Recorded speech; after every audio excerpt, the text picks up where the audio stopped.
Јас добро утро ќе кажам сега на мојата драга колешка Сузе вака јавно. Ние се видовме, но исто така и за господинот кој што ова утро ни е во студиото и драго ми е што сте наш гостин и дел од утринската програма. Господинот Огнен Стаматовски, архитект пред се, но и джез музичар. Јас би сакала на почеток, Сузе, само да прашам од кога е љубовта кон джезот? Па мислам дека од да не речам така сум се родил. Меѓутоа, да, од првите тогаш имаше плочи, нели, оние мали големи плочи и така кои дават преубав звук, мора да признаем. Дава убав звук, аналоген звук, прекрасен. Првата плоча што ја добив уште бев многу мал, некако во исто време кога и клавирот дома ми го донесоа да почнам да учам да свирам клавир. Добив една плоча од Рей Чарлс. И таа се уште ја чува, мала, сингл, така се викаше. Тоа се убави спомени. Да, прекрасни спомени и од тогаш е практично љубовта за тој вид на музика. Иако во тоа време тоа се сметаше за некој соул музика, госпел музика, R&B музика и така натаму, меѓутоа тоа бе... Мораме да признаеме музика која навистина опушта многу. И ни е потребна во секојдневието, но вистинската личност е со вас за таков разговор. Точно така. Сузе повели. Благодарам многу. Ние сакаме ова утро да споделиме една поинаква пензионерска, ако можам да ја наречам пензионерска приказна, иако джинглот го видовте трето доба. Овде имаме покрај нас еден млад пензионер кој што ја живее првата декада од пензионерскиот стаж и тоа ја живее баш по собствена одлука, по собствена желба и за се она што сте немале време, пред се добро утро и официјално од мене, Огнен. Добро утро и вам. Драго ми е што ќе споделиме една многу поинаква, би рекла, нетипично македонска пензионерска приказна, бидејќи вие од моментот кога се пензиониравте, одлучивте да заминете и да си работите на брод. Така нели? Така беше. Малку на брод, малку по Медитеранот, по прекрасни туристички ресорти, хотели, ресторани, клубови. Мислам, ресторани не во нашиот класичен смисол на зборови ресторани, него тоа се отворени простори покрај море и да живеаме еден поинаков живот. За се што немавте време додека бевте во работен стаж, така нели? Па нема време, да. А може би некогаш несвесно не умееме да го пронајдеме. Па ја се обидував да го најдам тоа време. Паралелно, практично од секогаш кога сум работел како професионалец во мојата струка, како архитект или како инженер на градилишта, паралелно со тоа свирев секдека. Свирев на Блискиот Исток, свирев низ Европа, свирев во Америка. Мислам, тоа го правам и сега, тоа го правев и додека не одидов во пензија. Преку ден го работам тоа што ми е главната професија. Главна професија, не знам дали ми е таа главна професија или музиката ми е главна професија. Меѓутоа, она што сакам да го порачам преку ова моје искуство е дека нема запирање во живот. Млад пензионер, да, млад пензионер или стар пензионер не е важно. Ќе споделам една мала приказна која што претпоставам дека е главната причина зошто го правам ова континуирано. Јас од средината на 80-тите години како архитект, како инженер работев на неколку градилишта во градежното предпријатие Бетон, надвор од Македонија и бев стациониран практично континуирано заради тоа искуство на Блискиот Исток во Багдад. И да не должам за тоа како паралелно работев и тоа и свирев навечер. Некако спонтано... Од градилиште во некој отмен локал, така? Па во Шератон, во Хилтон, во Меридиен. Знаете како, ние имаме малце поинаква, веројатно сите луѓе кои што не биле на Блискиот Исток имаат некоја друга чудна перспектива за тоа како е таму. Таму е прекрасно.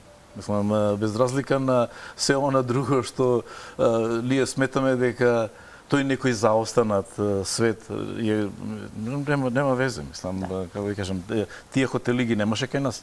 Да. И во бивша Југославија, А зборам за 80-тите ги имало и таму. ги имаше и таму. И несреќата да биде поголема, 90-та година се случи оној конфликт меѓу Ирак и Кувејт. Во меѓувреме ја успеав преку Ингра од Загреб и преку Енергопроект со кој што ние соработувавме како градежни фирми да обезбедам проекти во Кувејт, после тоа и во Бахрейн. И меѓутоа од тоа ништо не испадна, практично ја го завршив објектот на кој што бев директор и чекав да почнеме со други работи. И се случи таа несвеќен конфликт меѓу Ирак и Кувејт. И јас се најдов малце во небрано. Еден мој пријател за кој што ние обезбедувавме материјали, работници, опрема и така натаму, во некоја неврзана работа ме праша, зашто вика и навечер свириш, да не ти треба дополнително пари? Викам, не ми треба дополнително пари, не се работи за пари. И ме праша, колку имаш примања? Му кажав толку и толку. Вика, како така? Вика, огромен проект со стотици вработени, преку 300 наши вработени, а да не зборам колку имавме кооперанти од другите. А вика, како така? Па вика, дојди кај нас у фирма, кај нас ќе добиеш 5 пати поголема плата. А викам, ја би дошол, а што си по професија? Му кажам, архитект, инженер, работам тука. А вика, ќе треба да магистрираш, ми вика. А викам, ако е тоа решението, окей, ајде ќе магистрирам. И каде? Има еден факултет во Рейдинг во Англија и во Лондон и во Лафборо University. Телефонот, Лафборо University, дојди на разговор. Викам, како сега ја од Багдад ќе дојдам таму? И отидов. И не една, не две, туку 3 магистерски труда направите. И 3 магистерски. Сега додека магистрирав, само мислам, испаѓа многу смешно. Не би сакал за себе да зборувам многу. Меѓутоа сакам да кажам дека мотивацијата. Да, многу е важно во животот. Многу е важно, да.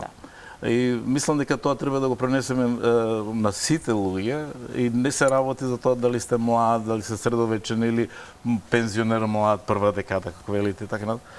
И во една прилика свирам во еден од джез клубовите во Лондон и гледам еден господин вака како мене од прилика. Таа возраст, така? Возраст, а ја многу помлад. Тоа се почетокот на 90-тите години. Вика, оги, ти ќе бидеш вака како него. Да. Си седе ме слуша како свирам и ништо, си пие кафе или не знам, виски може, не знам што беше. Сакам, почнав да разговарам со него и он исто ми ја кажува слична приказка. Вика, нема запирање. Да. Годините не се важни или никогаш не е касно, не е само флоскула. Не е само флоскула и не е само фраза која што некои ето од тоа создали песна и создали и нешто повеќе од песна. Меѓутоа, во колкава предност е човек кога ќе дојде во некои години кога има доволно искусено, а како млад и зелен можеби никогаш не му ни паѓало на памет што се ќе постигне во животот. Знаете како, ние сме различни, окей. Мислам, многу сме различни сите. Не велам дека тоа во индивидуалниот код го имаме. Меѓутоа, мислам дека потенцијал имаат сите. Мислам дека недоволно се работи на мотивација кај луѓе. Ја пред се сум ви благодарен што ме поканивте, колку можам ја преку моите приказни или преку моето искуство да придонесам за луѓето да не бидат затворени. Ние сме затворени. Општеството, пензијата не е крај на животот, точно. Многу луѓе мислат дека по завршувањето на нашиот активен работен стаж дека доаѓа едно време кога треба да се повлечеме, да седиме дома, да гледаме само телевизија и на тоа да се сведува животот. Токму така. Дел од моите пријатели, ти имаш талент. Оги, не се работи за талент. И ти имаш, разбуди го. Да, секој човек има талент за нешто, но треба да го разбуди, да најде хоби, да го исполни времето, да се поврзе со луѓе слични на него. Точно така. Значи, мотивацијата кај луѓето е нешто што го отвара талентот. Знаете, ја во меѓувреме во тие специјализации, магистарски докторати што ги работев и така натаму, дојдов до една фаза на еден сегмент кој што се вика Total Quality Management. Ја учествував и во заработката на една брошурка, не е ни важно. има еден модул, се вика Парето модул. 20% према 80%. 20% е талент, 80% е работа. Апсолутно. Верувајте дека е така. Да. Значи тоа е таа една Се крива надоградува. која што да. Мора да се надогради. И некој кој ќе ми каже дека имам талент, да, имам веројатно талент, ама јас сум го разбудил талентот. Да.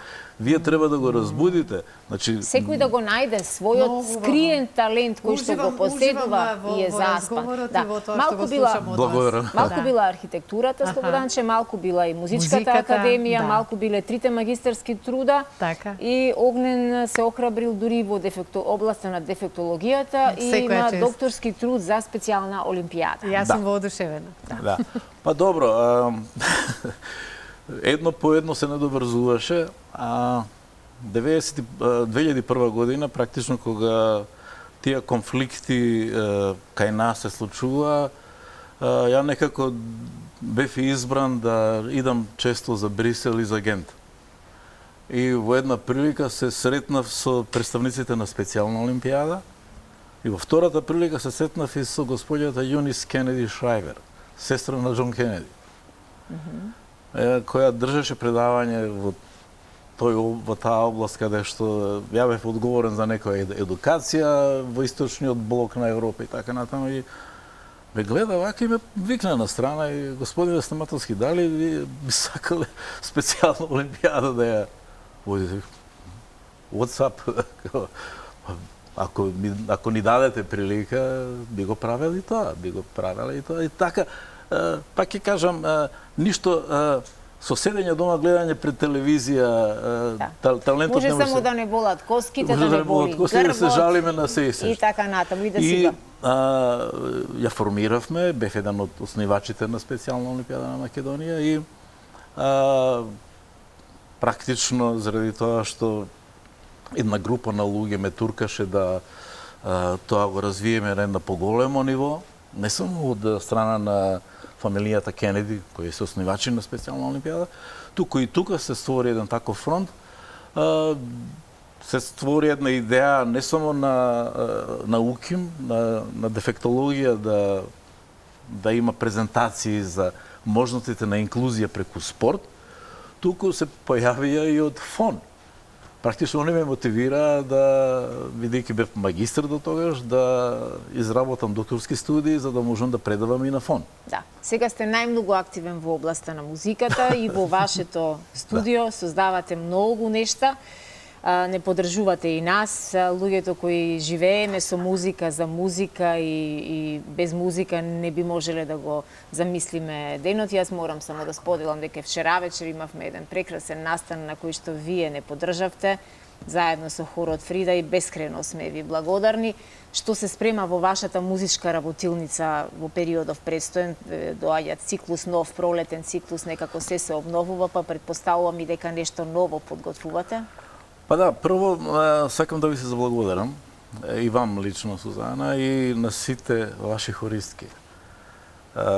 Тогаш ви кажав, мојата поддршка ќе имате безрезервно, безусловно, до кога и да треба. Благодарам. Моето студио ви е отворено за соработка, неколку проби имавме, прекрасно тоа звучеше и звучи, енергијата која што вие ја давате и насоката вие која што правите професионална, максимално насочена кон вадење на најдоброто од аматерите кои што веќе не се ни аматери, можам да кажам.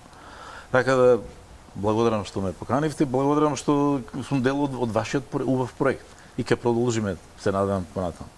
Оно што го планираме повторно, веќе ме бараат во регионот? Ме бараат во Црна Гора да свирам на море, повторно оваа година. Преубаво. Да. Или тамо, или повторно ќе одам во Ровење, и на Корчула, бидејќи и тамо веќе имам некој пендинг контракт кој што треба да ги... Замисли кога сите пензионери, кога сите луѓе кога ќе дојдат во некој полабави Преубава години, приказ на пензионерски. би сакала да можат вака да ги трошат пензионерските години и да ги разбудат своите таленти кои што сигурно ги поседуваат. Да, знаеш ли, Суза, ја што би посакала? Со вакви луѓе, како една терапија, барем еднаш неделно кафе моабет. Еве. Да. Кога сакате, јас сум отворен. Да, тоа е духот кој се пренесува од човек на човек и енергијата е многу важна во ова време во кое што Огнен би живееме. имал многу што да раскажува за Да, тоа што ја така. имал среќата да бидат први соседи со Блаже Конески, значи да го гледа секој ден Така. и Во веројатно некоја друга прилика ќе ви раскажувам и за тоа и за Имате мојот многу покоен искуства татко. животни од сето ова што го за мојот слушнав. покоен татко со кој што ја формиравме фондацијата Небрегово, која што на некој начин, на секаков начин требаше да ја продолжи мисијата на Блаже Конески. Да. Браво, секој е чест. Но јас сум сигурна дека постојат некои причини зошто, како, а може би и повторно ќе биде така како што сте посакувале вие и така како што стартувал вашиот покоен татко за жал, но за Конески во некоја следна прилика ние ќе говориме, бидејќи секогаш е добра прилика за него да се зборува за великанот Блаже Конески. Огнен, многу ви благодарам што ова утро мотивиравме доста наши гледачи, ги поттикнавме да размислат кој талент го имаат, ама не им е разбуден и едноставно не им е отклучен. Сите ние имаме нешто во себе кое треба да го отклучиме и да си дадеме простор Точно во тие така. години во животот кога имаме повеќе време за себе да работиме на некој наш скриен капацитет. Многу среќа и јавете се така. од Корчула, од Црна Гора, каде и да Ќе музицирате, ви се каде јавувам. да, Ќе каде ви се да јавувам. Добре што е настапувате. горд македонец и космополит, граѓанин на светот, според ова што имавте Да, можност да го кажете, да. Низ многу Ви благодарам земји. што ме поканивте. Моето студио е отворено за сите тие што имаат некаква желба или потенцијал или мотивација преку вас, преку вас сите слободно можат да дојдат или во хорот или поединечно. И да Она што пееме. можам да го направам, ќе го направам. Благодарам уште еднаш. Благодарам и на вас. Ви благодарам за разговорот низ кој што ова утро навистина ужива. Ви посакувам добро здравје и долг живот и пресрекни пензионерски убави денови во кои што и како знаете да си ги уживате. Благодарам. Благодарам. Секој добро. Почитувани, сигурна сум дека и вие исто така ова искуство допре до вас, поготово за вас пензионерите. И како што велам, покрај сите оние стресови што си ги доживуваме секојдневно, нервози кои што ги имате, знам по вашите телефонски јавувања, постои начин и мора да се најде издувен вентил, сето тоа да се ублажи во некоја мера.